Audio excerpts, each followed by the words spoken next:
The January 2021 game update for Zwift has just landed for Mac and PC, and soon rolling out on other platforms. Today I go through the release notes and a few of the details in-game. Now this takes us to release 61217 and is technically the second patch for Zwift this month. A few weeks ago Zwift rolled out a quick update to handle larger events.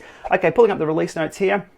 Again, a few more updates for larger events. We've added additional functionality to our event system to accommodate very large events. These changes will be most noticeable on lower end devices. Those lower end devices we've lovingly called potatoes, and it's a large user base for Zwift, so it's good to see them tweak a few things with that. Some users may notice differences in the number of bikes and riders they see around them in large events. This is expected and a key part of the changes to keep the frame rates high enough to make sure large group rides are enjoyable for all users.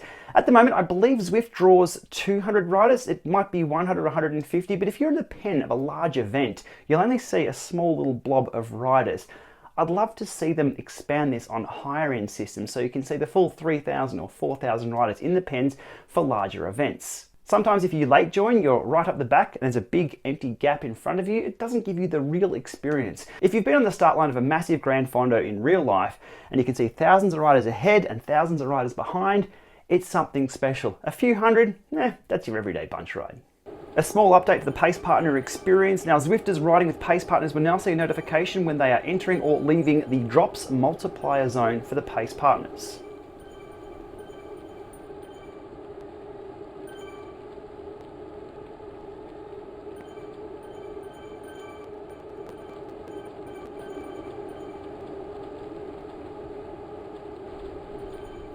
Oh, and if you're wondering where the new hairdo come from, Zwift have quietly released 3 new hairdo styles in this game update.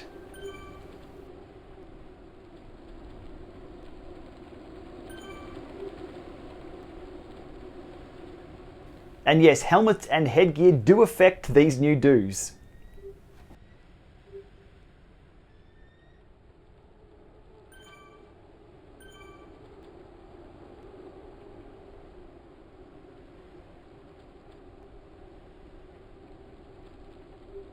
Finally, we're seeing some integration with smart bikes. Well, in particular, Smart Bike, the Wahoo Kickr bike. They've added steering with the auxiliary buttons, and Zwifters can now steer left and right using the function buttons, the internal buttons on the handlebars, and steering is done with a press and hold to steer left or right.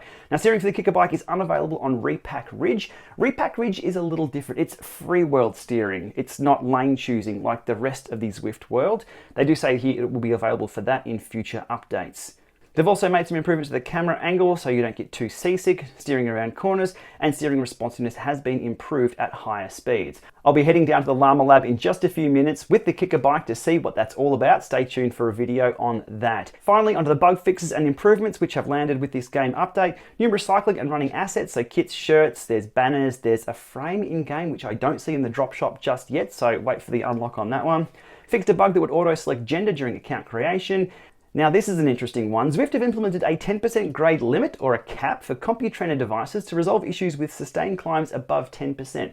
CompuTrainer haven't existed for a few years now, but there's still a number of users out there with these trainers, and obviously they're encountering issues when pointing them up long sustained climbs, which if you've seen my recent Llama Lab tests, things go a little crazy when things get really hot over a long period of time with trainers. So, interesting one there. If you're a CompuTrainer user, let me know below if that affects you. They've made improvements to Bluetooth pairing. I believe that's direct Bluetooth pairing, not via the companion app, to reduce the chances of users getting that no signal message when pairing a device. They fixed a bug that would cause Pace Partner Survey to overlap with the UI, so there you go, there's a small UI update.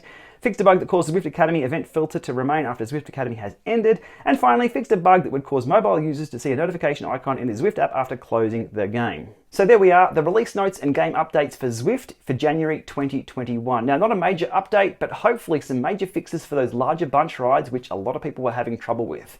Also, that steering with the Kickr bike, I'm about to go down and see what that's all about. Thanks for watching.